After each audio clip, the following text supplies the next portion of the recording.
Hello everyone, welcome to the daily editorial analysis of the Assam Tribune newspaper. Before starting the analysis, I request you to subscribe the channel for getting the notifications and share to those who might be helpful from this analysis. A telegram link is given in the comment section through which you will be given important PDFs. Let's start today's important articles. The first article is Assam's growth trajectory. So in this article, we will study about the growth story of our state. Okay, so our India's jitu apunar tax distribution hetu kenekwa hoy je amar central government besibak tax ki kore collect kore. Okay, hekarne stateor uporot bohukhini burden ahi jay. যেনেকুৱা ধৰক আপোনাৰ health care education welfare schemes এই গোটেইখিনি ষ্টেটে নিজেই management কৰি ল'ব লাগে যাৰ ফলত কি হয় ষ্টেটৰ ৰিচোৰ্চ কনষ্ট্ৰেইণ্ট হয়নে চ' ষ্টেটৰ যিটো ফাইনেন্স সেই ফাইনেন্সটোৰ ওপৰত বহুতখিনি প্ৰেছাৰ আহি যায় আৰু সেইকাৰণে মানে এনেকুৱা এটা পৰ্যায় পায়গে যে চেণ্টাৰৰ পৰা বৰো কৰিবলগীয়া কণ্ডিশ্যন হৈ যায় ঠিক আছে তো চাওক এতিয়া আমাৰ যেটো আমাৰ অসমৰ কথা আমাৰ অসমে কেনেকুৱা ধৰণৰ চ্যালেঞ্জেস ফেস কৰিবলগীয়া হৈছে আমাৰ কি আমাৰ ইন্ডাষ্ট্ৰিয়েলাইজেশনটো বহুত লিমিটেড হয়নে তাৰ পিছত জিওগ্ৰাফিক্যাল আইসোলেশন আছে আমাৰ যে আমি জিওগ্ৰাফিক্যালি কি হয় আমাৰ মেইনল্যান্ডৰ পৰা আমি মানে অকমান দূৰত আছো বা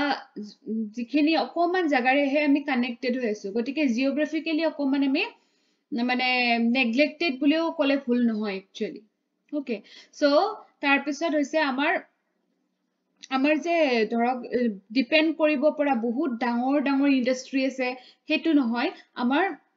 মানে টি অইল গেছ এইকেইটাই আমাৰ মেইন মানে source of revenue generating of the state government okay so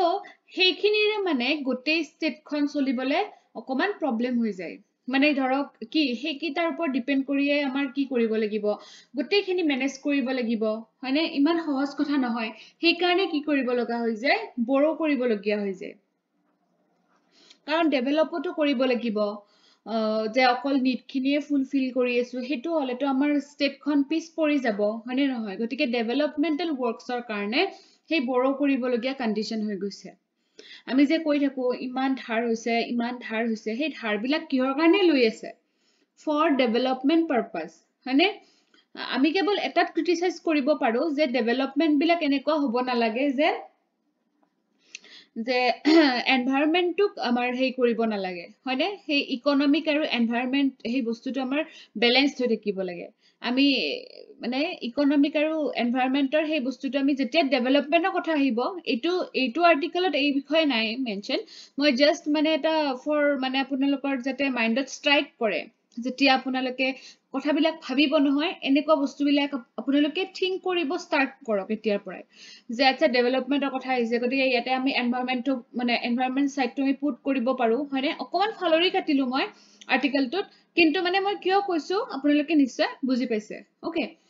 তো হেইটো ইয়াতে মই সামৰিলো এতিয়া চাওক আমি ডেভেলপমেন্টৰ কথা কৈ আছো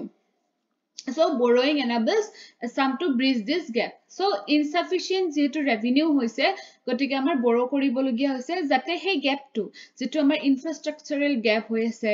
হয়নে যেটো development gap হৈ আছে সেই গ্যাপটোক ফুলফিল কৰিবৰ কাৰণে আমি borrow কৰিছো তো চাওক আমি যেহেতু কৈছো যে ইমান borrow কৰিছে কি হ'ব আমাৰ ষ্টেটখন ডুবিব হয়নে বাট হেনেকুৱা নহয় আমাৰ গ্ৰো কৰি আছে কিন্তু ষ্টেটটোৱে যেনেকে বৰো কৰিছে হেনেকে গ্ৰোও কৰিছে ঠিক আছে তো চাওক Assam's debt to GDP ratio for financial year 2024 to 25 হেতু কিমান জানেনে 23.47% হয় যেটো নেকি আমাৰ ৰিজাৰ্ভ বেংকে যেটো লিমিট ধৰি দিছে তাৰ ভিতৰতে আছে আনকি কিছুমান ষ্টেটতকে ধৰক কেৰালাতকে আমি ভাল সিচুৱেচনতে আছো মানে আমাৰ যেটো ডেট লেভেল যেটো আমাৰ ধাৰ কৰা যেটো হেয়া ধাৰ আৰু যেটো আমাৰ জিডিপি ৰেশিও হেতু আমাৰ বহুত ভাল হেৰিতে আছে কিছুমান ষ্টেটতকে তাৰপিছতে gross state domestic product achieving a remarkable CAGR of 12.14% Okay, so এই যে data বিলাক দিছো এই data বিলাক মনত ৰাখিব যদি Assam economy related Assam economic growth related কিবা কোৱেশ্চন আহে এই data বিলাক পুট কৰিব পাৰিব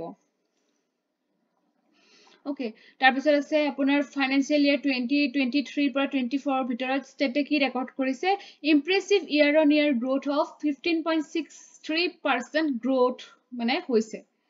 Okay, so national average কেও আমাৰ সেই গ্ৰোথ ৰেটটো বেছি আছে তাৰপিছত চাওক এইবিলাকটো হৈছে বাৰু লগতে আমাৰ কি হৈ আছে substantial increase in its capital expenditure creating long term assets যেতিয়া আমি expenditure কৰো capitalৰ ওপৰত expenditure কৰো তেতিয়া আমাৰ কি হয় যে আমাৰ যেটো ৰিটাৰ্ণ হেতু লং টাৰ্মৰ কাৰণে হয় হেতু সকলোৱে জানে হয়নে যদি মই এটা মানে কিবা এটা সৰু বস্তুত যে হেতুৰ পৰা আমি কোনো ৰিটাৰ্ণ নাহে পইচাটো এনে গুচি যায় হয়নে কিন্তু আপুনি যদি এটুকুৰা ধৰক এটা গোল্ড কিনিলে বা এটুকুৰা মাটি কিনিলে পইচা লৈ পেলাই তেতিয়া হলে আপোনাৰ কি হ'ব হে এক্সপেন্ডিচাৰটো লং টাৰ্ম এছেটছ হল গতিকে আমাৰ চৰকাৰখনে হেনেকুৱা এক্সপেন্ডিচাৰে কৰি আছে যাতে আমাৰ লং টাৰ্ম এছেট এটা বনি থাকে okay so driving private sector participation হয়নে সো প্ৰাইভেট সেক্টৰকো কি কৰিছে মানে মিক্স মানে এটা যেটো মিক্স ইকোনমি হেতু মানে আপোনাৰ ফুললি ইউটিলাইজ কৰিছে and generating employment opportunities আৰু employmentor কাৰণেও মানে unemployed খিনিৰ কাৰণেও helpful হৈছে যেনেকুৱা ধৰক আপুনি ক'ব পাৰে ট্ৰান্সপোৰ্টেশন ইনফ্ৰাষ্ট্ৰাকচাৰটো যেহেতু বাঢ়িছে গতিকে ট্ৰান্সপোৰ্টত মানে ট্ৰান্সপোৰ্ট সেক্টৰত যিবিলাক মানুহ যাব খোজে তেওঁলোকৰ হেল্প হৈছে হয়নে তাৰপিছত চাব improve GST collections and higher departmental revenues এইটো সকলোৱে জানে যে আমাৰ আসামত জিএসটি কালেকশন বহুতখিনি ইমপ্ৰুভড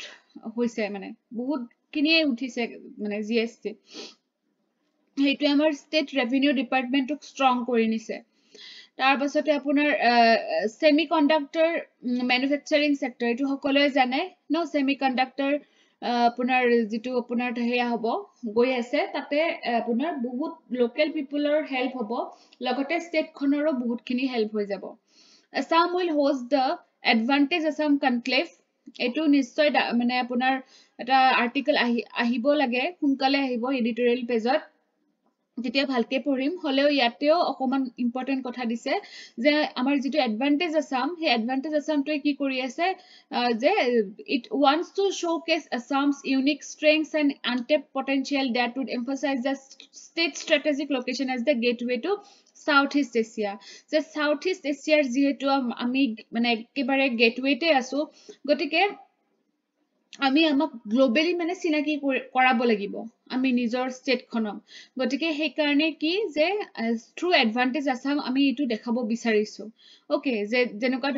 ধৰক আমাৰ ৰিচ নেচাৰেল ৰিসোৰ্সেস আছে অইল আছে হয়নে gas natural gases আছে okay so the event will serve as a platform for exploring areas of collaboration with industries across different sectors like agriculture tourism renewable energy and manufacturing so এই গুটেই কেটা যিকেটা আমাৰ strong point আছে renewable energy ফলৰ পৰা আমি strong আছো হয়নে solar energy তাৰ পিছতে tourismৰ কাৰণে আমাৰ বহুত হেয়া আছে বহুত various dimension আছে spiritual tourism আছে আমাৰ wildlife tourism আছে ইকো টুৰিজম আছে মেডিকেল টুৰিজম আছে হয়নে টি টুৰিজম আছে গতিকে এইবিলাকক যাতে আমি আগুৱাই লৈ যাব পাৰো গতিকে সেইখিনি মানে সেই বস্তুখিনি আমাক হেল্প কৰিব যাতে গ্লোবাল লেভেলত আমাৰ ইয়াতে ইনভেষ্টমেন্ট কৰে ওকে যে আমি এট্ৰাক্ট কৰিব পাৰিব লাগিব সেই ইনভেষ্টৰ্ছ বিলাকক So this initiative is a commitment to fostering a business-friendly environment and positioning Assam as a key investment destination in India. So our national level to tetia amar importance to badhibo logote global to mane gote globe tute eta important position ami pabole hokkom hom jodi amar ei mane amar jikita strong mane amar sector ase Assamor heikita jodi ami eneke through মানে global আপোনাৰ ইনভেষ্টমেন্টৰ জৰিয়তে যদি আমি আগুৱাই লৈ যাব পাৰো That's how collaborations across diverse sectors such as agro processing, ecotourism, textiles, electronics, pharmaceuticals, renewable energy, supply chain development for defense equipment. Okay, so এইবিলাকৰ ক্ষেত্ৰত কি কৰিছে আমাৰ গভৰ্নমেন্টে আপোনাৰ প্ৰডাকশন লিংক ইনসেন্টিভ স্কিম আপোনাৰ এষ্টাব্লিছ কৰিছে কিমান ৰুপিজ খৰচ হৈছে তাতে rupees 25,000 crore Okay, so a production link incentive scheme under এইবিলাক sector সামৰি লৈছে যাতে কি হয় investment আৰু innovation to grow হয় so ইয়াতে এটা way forward হিচাপে ৰেডি দিছো মই আপোনাৰ যেনেকুৱা ধৰক আমি যে কৈ আছো যে আগুৱাই নিব লাগিব সেক্টৰ বিলাকক হয়নে যে গ্লোবেল লেভেলত আমাৰ পজিশনটো ভাল কৰিব লাগিব তাৰ কাৰণে আমাক কি প্ৰয়োজন হ'ব যে আমাক হিউম্যান ক্যাপিটাল লাগিব যাতে আমাৰ স্কিলড পাৰ্সনস থাকে সেই সেক্টৰস বিলাকত তেতিয়াহে আগুৱাব পাৰিব হয়নে যদি আমাৰ স্কিলড পাৰ্সনে নাথাকে বাৰু থাকিলে দিয়ক আমাৰ এগ্ৰিকালচাৰত আমি বহুত আমাৰ জিও ক্লাইমেটিক বহুত ভাল কন্ডিশন আছে কিন্তু আমাৰ যদি হেয়াই নাই দে ভাল স্কিলড বা টেকনলজিক্যাল লেভেলে নাই আমি সেই এগ্ৰিকালচাৰটোক আগুৱাবৰ কাৰণে তেতিয়াহলে কোনো কাম নহব আৰু সেই টেকনলজিক আগুৱাবৰ কাৰণে আমাক কি লাগিব ক্যাপিটাল হিউম্যান ক্যাপিটাল লাগিব skilled persons লাগিব সেইকাৰণে মই কৈছো way forward developing human capital is very essential through skills in emerging industries and fostering entrepreneurship vocational training programs হয়নে সো vocational training দিয়াব লাগে আসলতে সৰু পৰাই দিয়াব লাগে যাতে ষ্টুডেন্টস খিনিয়ে ভৱিষ্যতে অকল চাকৰি পিছত দৌৰি নাথাকি নিজাকেও কিবা এটা চিন্তা কৰিব পৰা হয় এন্টাৰপ্ৰেনিয়ৰশিপ যেটো মানে আপোনাৰ এনভায়ৰনমেন্ট হেতু সৰু পৰাই যাতে পাই যায় Initiatives to improve education quality will help bridge the skill gap. Aru education quality to jitu amar thorok NEP jitu anise heibilak jodi ami hei je hei policy khono under thoka kotha bilak jodi ami hosake implement koribo paru tetia hole amar skill gaps bilak bridging hoi jabo ঠিক আছে so ইয়াতে এটা UPSC previous year include কৰিছো আপোনালোকে try কৰিব next important article is boosting pisciculture so pisciculture মানে কি আমাৰ যেটো production of fish okay the center is pushing for enhanced fish production in the northeast a long term vision for pisciculture so center e amak মানে জোৰ দি আছে যে আপোনালোকৰ যেহেতু এই potential খিনি আছে যে fish production কৰিব পৰা গোটেই potential আছে গতিকে আপোনালোকে এইটোত আগুৱাব লাগে হেতু আমাৰ কি কৰিব ষ্টেটক টু হেল্প কৰিব লগতে গোটেই নেশনখনৰ কাৰণে আপোনাৰ কি ৰেভিনিউ জেনাৰেট কৰিব সেইকাৰণে কি কৰিছে ৰিসেন্টলি আমাৰ union minister of fisheries and animal husbandry Rajiv Ranjan সিংয়ে আপোনাৰ কি কৰিছে ফাউণ্ডেশ্যন ষ্টোন লে কৰিছে কিহৰ কাৰণে ফৰ সেভাৰেল কি প্ৰজেক্টস worth over ₹50 crore under প্ৰধানমন্ত্ৰী মৎস্য সম্পদা যোজনা ওকে এটো কোট কৰিছে নৰ্থ ইষ্ট ৰিজিয়নত কৰিছে ঠিক আছে এটো কিন্তু প্ৰিলিমছ পাৰপাজৰ কাৰণে ইম্পৰ্টেন্ট হ'ব যে ৰিসেন্টলি কোট কৰিছে এটো বস্তু Northeast region কৰিছে ঠিক আছে so despite favorable geoclimatic conditions any continues to fall well short of realizing the potential যদিও আমাৰ বহুত খিনি potentials আছে আমি কিন্তু কি হৈ আছো সেই potential খিনিক আমি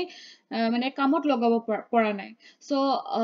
as for Assam the state has innumerable water bodies especially the bills that could have been utilized for scientific fish rearing to meet our demand but there has been a negligence to the fishery sector যে আমাৰ কি হয় খাল বিল পুখুৰী কিমান আছে আমাৰ বেলেগত নকো অসমতে চাওক কিমান আছে কিন্তু আমি তা প্ৰপাৰলি ইউটিলাইজ কৰিছো নে কৰা নাই হয়নে হেবিলাক যদি আমি প্ৰপাৰলি ইউটিলাইজ কৰো উইথ সাইন্টিফিক ফিশ ৰিয়াৰিং তেতিয়া হলে হে আমি আমাৰ ডিমান্ড বিলাক মিট কৰিব পাৰিম নহলে কি হ'ব আমাৰ সেই ফিশাৰী সেক্টৰটো কিন্তু যত আছে ততেই ৰৈ যাব আমি সদায় ইম্পৰ্টে কৰি থাকিব লাগিব গ্যাপ খিনি ফুলফিল কৰাৰ কাৰণে গতিকে আমি কিয় এই কৰিব নালাগে আমাৰ যিখিনি ষ্ট্ৰেংথ আছে আমি সেইখিনি কিয় আগুৱাই লৈ নাযাম হয়নে নহয় গতিকে ইয়াতে কিছুমান সলিউশন দিয়া আছে encourage and popularize scientific fish rearing through proper management of the bills that would double the fish yield per hectare ensuring sustainable livelihood to lakhs of people and generate substantial revenue for the state যাতে আমাৰ scientifically আমি fish rearing কৰো আৰু হেতুৱে কি কৰিব আপোনাৰ fish yielding to double কৰিব লগতে মানে বহুত খিনি যিখিনি ধৰক ফিশাৰী ডিপাৰ্টমেন্ট মানে ফিশাৰী হেইটোৰ ওপৰত ডিপেন্ডেন্ট হৈ আছে লাইভলিহুড টু তেওলোকৰো লাইভ বিলাক ভাল হ'ব লগতে ষ্টেটৰো ৰেভিনিউ জেনাৰেট হ'ব So, precise areas warranting intervention should be identified, ensuring active involvement of the fish farming communities. তাৰপিছতে আপোনাৰ এনেকুৱা ধৰণৰ ইন্টাৰভেনশন বিলাক কৰিব লাগিব fish farming communities বিলাকক আমি মানে ইনভলভ কৰিব লাগিব যেতিয়াই এনেকুৱা ধৰণৰ ইন্টাৰভেনশন বিলাক চলিব কাৰণ তেওঁলোকৰ ইনভলভমেন্টটো ইম্পৰ্টেন্ট হ'ব হয়নে যে অকল গভৰ্ণমেণ্টে ষ্টেপ লৈ আছে সেইটো নহয় participatory governance is always important Then dispensation of information, technology linkage, etc. So information khini pabo lagibo tar karone dhorok amar ajikali ki korise je apunar electronic media radio mane ba SMS through SMS bahut khini information poa jay to jetia manuhe hey technological hobo bisare Okay, so long-term planning and efficient execution. Planning bilak long-term hobo lagibo. Je okol etu bosorar karone moi masor puna disu hetu nohoy. Long-term or karone koribo lagibo. Jate apuni mane bosorar pisot bosor mane apunar hetu bostu khoday karone eta apunar established business hoy jay. He karone ami tak ami ki properly tak execute koribo lagibo. Kom homoy karone hole bostu tu nohobo. Okay, bostu bilak khoday long-term hobo lage. Tetia hole ki hoy he long lasted hoy logote he eta sustainable approach hoy pore short term hole bostu tu ki hoy jay apunar je resource or upor ami basically pressure dia jay thik ase aru paisa apunar nosto hoy no kom homor karone korile ako koribo lagile he ekekhini kamoke gotike ebarote kori lawsun sustainable koru hoyne long term koru bostu bilak tenekwa hoy actually So, yet a question include korisu define blue revolution, explain the problem and strategies for pisciculture development in India. Aru yate a answer to apunaloke likhile apunalokor bhale man kini points include hoy jabo apunaloke try koribo aru answer send koribo telegram thik ase come to the last article a visionary statesman yate apunar Manmohan Singh sir bikhoy ase ami to already buhu kini pohilu tekhetor bikhoye kintu ei article tot more important lagile ta paragraph etu amar Assamor logot tekhetor jikhini relation asile heikini dhuniya ke yate include korise so moi heneke disu apunar heading to Dr. Singh's relation with Assam so Rajya Sabha member from Assam starting in 1991 so 1991 or pora teo Assamor pora Rajya Sabha member hoye asile aru teo apunar until 5th Rajya Sabha term tekhete Guwahati horu motoriyat asile anke house number o di dise yate Nandan Nagar buli eta jega ase So he contributed to infrastructure development in the northeast. Our northeaster infrastructure development or karone jiman koribo lage himan kini teo koribo try korisile. Logote Brahmaputra Cracker and Polymer Limited to jetia foundation kora asil tetiaote he foundation stone to tekhete lay korisile. Proposed as part of the implementation of the Assam Accord signed on August 15, 1985. Okay, so our Assam Accord to war homoto tekhete the implementation korote mane tekhete propose korisile. Okay, so first track the Bogibel Bridge project over the Brahmaputra river so hey bridge project arambho hote tekhete relate hoisil anki Dholakhodia bridge khon initiate korato tekhetor tekhet asil mane hekhini khomayot okay so the expansion of rail and road networks in the entire northeast promoting sports infrastructure je amar Assam khonat ba northeast khonat jete sports infrastructure to develop hoy hekarne tekhete bahut khini support korisile anki Assam government e jetia 33rd national games to host kori asile tetia tekhete bahut support korisile Assamok thik ase so peace talks between the alpha appointed PCG and center and later with the Aravinda Raskhwa led faction so peace talks o korisile te extremist groups bilakor logot anki jetia NRC updatation hoisile mane cut off date to tekhete approve korisile thik ase to saw various mane apunar heat tekhetor apunar involvement ase contribution ase thik ase so yate moi eta etu UPSC previous year taha nai what is NRC detail the circumstances that led to the demand and conception of NRC so etu try koribo pare thik ase আজি কাৰণে এখিনি important আছিল thank you for watching the video